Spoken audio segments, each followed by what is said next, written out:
क्या आपको भी पीरियड्स में बहुत ज़्यादा पेन होता है? क्या क्रॉनिक पेल्विक पेन से आप भी परेशान हैं? आइए आज हम एक मिस्ट्री डिज़ीज़ जिसे एंडोमेट्रोसिस है उसके बारे में बात करते हैं।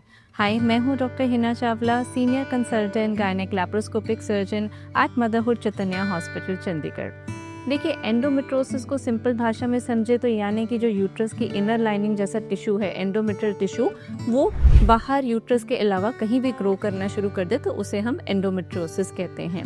एंडोमेट्रोसिस आजकल बहुत ही एक कॉमन डिजीज़ है। It's a progressive disease, that means ये टाइम के साथ बढ़ता जाता है। एक क्रॉनिक डिजीज़ है, यानी कि लंबे समय तक ये रहता है। लगभग एंडोमेट्रोसिस के जो पेशेंट्स होते हैं 70% उनके अंदर क्रॉनिक पेल्विक पेन यानी कि लगातार पेल्विक पेन जो चलता रहता है वो इसमें रहता है। उसके अलावा हैवी पीरियड्स हो सकते हैं, इंटरकोर्स के दौरान पेन रह सकती है। अगर एंडोमेट्रियल टिश्यू आपके इंटेस्टाइन्स पे ग्रो करना शुरू कर दे तो बॉवल सिम्टम्स आ सकते हैं साथ में, या यूरिन पास करने में भी डिफ़िकल्टी बहुत सारे लोगों को हो सकती है। तो डिपेंड करता है कि आपका एंडोमेट्रोसिस कौन से ग्रेड का है, किस एक्सटेंट तक ग्रो कर गया है, माइल्ड है, मिनिमल है, ग्रेड 3-4 सिवियर एंडोमेट्रोसिस है, उसके हिसाब से इसका ट्रीटमेंट डिसाइड होता है। बहुत सारे लोग ओपीडी में आके पूछते हैं कि एंडोमेट्रोसिस जो है ये मतलब कि किस एज ग्रुप में होता है। देखिए, अनमैरिड फीमेल से लेकर टीनेज गर्ल से लेकर मेनोपॉज के बाद भी ये डिजीज़ रह सकता है।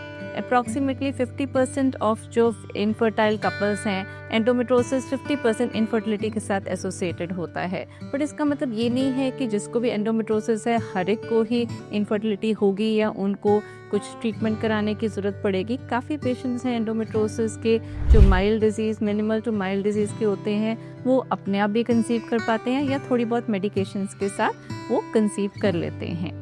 ट्रीटमेंट ऑप्शंस की बात करें एंडोमेट्रोसिस के लिए तो सबसे पहले तो पेन किलर्स हैं जो पेशेंट्स काफ़ी हद तक अपने आप भी ले लेते हैं, पेन किलर्स। उसके अलावा हमारे पास जो आते हैं हार्मोनल मेडिकेशंस आती हैं जिसके अंदर कॉन्ट्रासेप्टिव पिल्स होते हैं।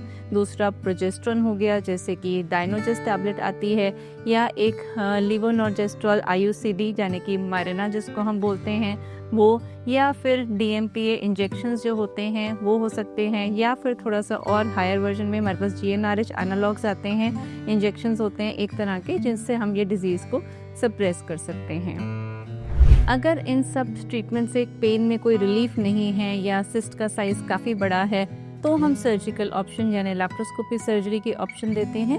उसके अंदर सिर्फ अगर सिस्ट है तो सिस्ट रिमूव करेंगे, बट उसका जो मेन पर्पस होता है कि we are doing a radical excision of all the endometriotic disease, यानी कि जहाँ जहाँ हमें एंडोमेट्रोटिक इम्प्लांट्स दिखते हैं, जहाँ जहाँ हमें डिजीज़ दिखता है, वो सारा कुछ हम लैप्रोस्कोपिकली रिमूव करते हैं। अगर सिस्ट है ओवरी में तो सिस्ट निकालते हैं।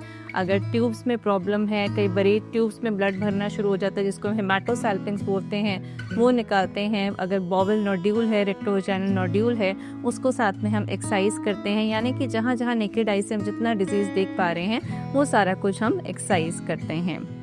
बहुत सारे लोगों ये भी पूछते हैं आके कि मेनोपॉज हो जाएगा तो एंडोमेट्रोसिस बिल्कुल ख़त्म हो जाएगा। देखिए, ऐसा नहीं होता है, मेनोपॉज हो जाएगा, लेकिन अगर वो एंडोमेट्रियल टिश्यू यूट्रस के बाहर ग्रो कर रहा है तो वो डिज़ीज़ तब भी कंटिन्यू कर सकता है। तो मैं आपसे एंड में यही कहना चाहूँगी कि आपको अगर आपके अल्ट्रासाउंड में या आपको कोई पीरियड्स में क्रॉनिक पेन है या एंडोमेट्रोसिस का डायग्नोसिस बना है तो प्लीज़ अपने एक स्पेशलिस्ट से मिलिए जो एंडोमेट्रोसिस के अंदर स्पेशलाइज करते हैं। उनसे बैठ के अपना ट्रीटमेंट प्लान डिसाइड करिए और ट्रीटमेंट ऑप्शंस एक्सप्लोर करें। Thank you.